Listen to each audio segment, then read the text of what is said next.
Hello বন্ধুরা, অনেকদিন পরে আপনাদের সঙ্গে আজকে ব্লগে আসলাম।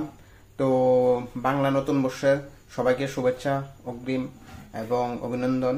বাংলা নতুন বছর আশা করি সবাই ভালো কাটুক। তো বহুদিন ধরে ব্লগ করছি না, কারণ এখন আমার ফার্মে শুকর নেই। আমি সবগুলা শুকর বিক্রি করে দেওয়ার পরে আর নতুন করে শুকর কিনে নিই, যার জন্য শুকরের কোনো ব্লগ করি না। তো আজকে 2-3 মাস ধরে আমি যেহেতু অবসর ছিলাম, তো অনেক আগে থেকে শেয়ার মার্কেট সম্বন্ধে করতাম, শেয়ার মার্কেট শিখতাম, করতাম অল্প কিছু। তো এখন সিরিয়াসলি ভাবে নিয়েছি, দেখি শেয়ার মার্কেট থেকে কিছু করা যায় কিনা। সবকিছুতে রিস্ক থাকে, শেয়ার মার্কেটে আরো বড় রিস্ক, তো তার মধ্যেও প্রফিট করা যায় কিনা। তো সেই সম্বন্ধে আপনারা যদি কেউ শেয়ার মার্কেট সম্বন্ধে জানতে চান, তাহলে অবশ্যই আমি কিছু আপনাদেরকে বলবো। তো প্রায় গত 5-6 বছর ধরে আমি ফাঁকে মধ্যে বছরে কিছুটা সময় শেয়ার মার্কেটকে দিতাম। তো এখন আজকে 2-3 মাস ধরে রেগুলারলি দিচ্ছি, দেখি যে কিছু করা যায় কিনা। যেহেতু ফার্ম এখন করছি না, তো ফার্ম আবার করব কিছুদিন পর থেকে।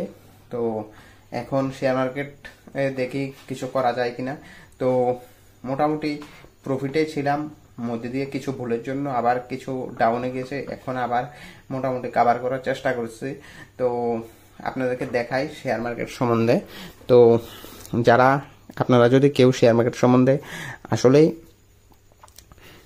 ইন্টারেস্ট থাকেন, তাহলে নিচে কমেন্ট করবেন এবং লাইক দেবেন।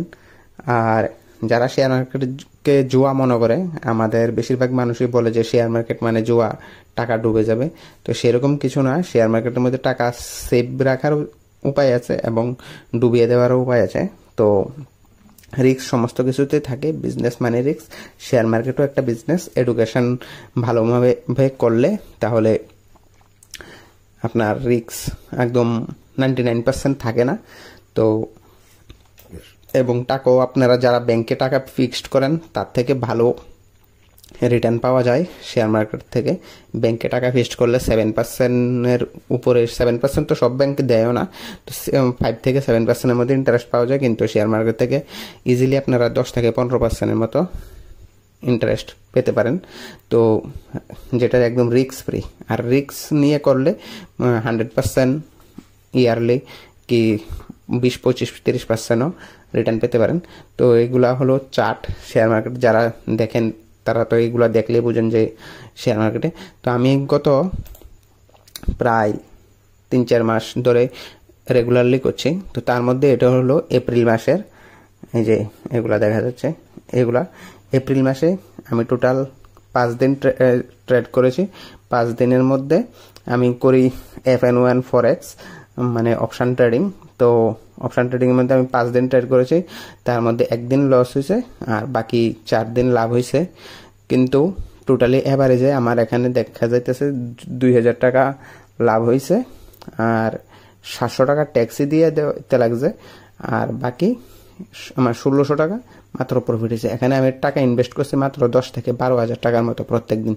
এখানে 10,000, এখানে 10,000, এভারেজে 10-12 হাজার টাকা, মানে টোটাল 5 দিনে 50,000 টাকার মতো ইনভেস্ট হয়েছে। 50,000 মানে 10,000-ই ঘুরে ঘুরে প্রত্যেক দিন ইনভেস্ট করতাম। তো এত কম করার কারণ হলো আমার ভেতরে একটা ডর ছিল, যার কারণে খুব কম লাভ হতো।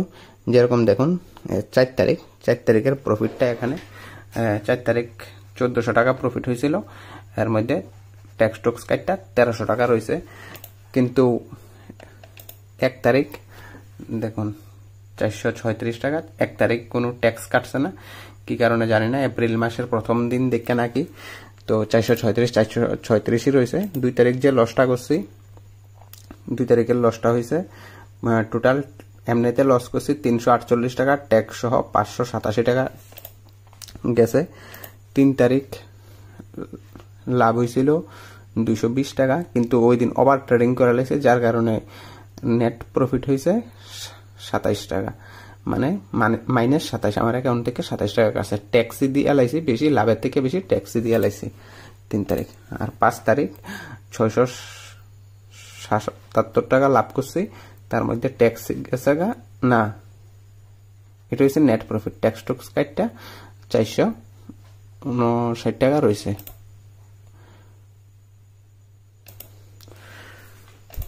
আর লাস্ট 3 মাসে আমার কি লাভ হয়েছে লস হয়েছে ওইগুলা যদি আপনারা কমেন্ট করেন যে শেয়ার মার্কেট সম্বন্ধে আপনারা শিখতে চান তো তখন আমি দেখামু। আর আমার যা ইনভেস্টমেন্ট আছে ইকুইটিতে যা ইনভেস্ট করছিলাম 2021-22-এর দিক থেকে তো ওইগুলা দেখাই।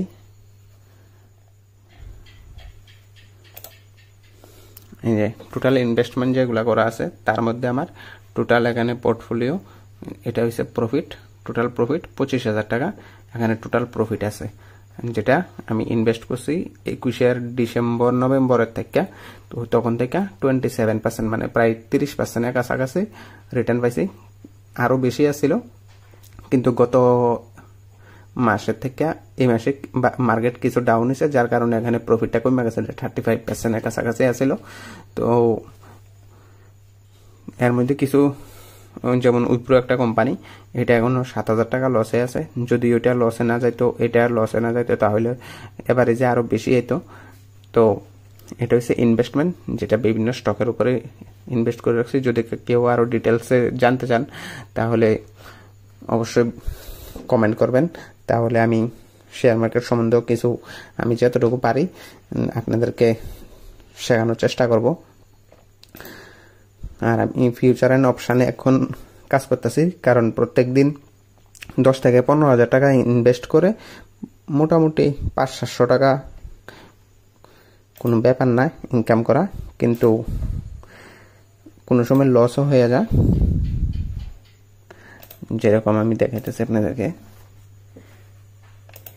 Option get report last 3 month.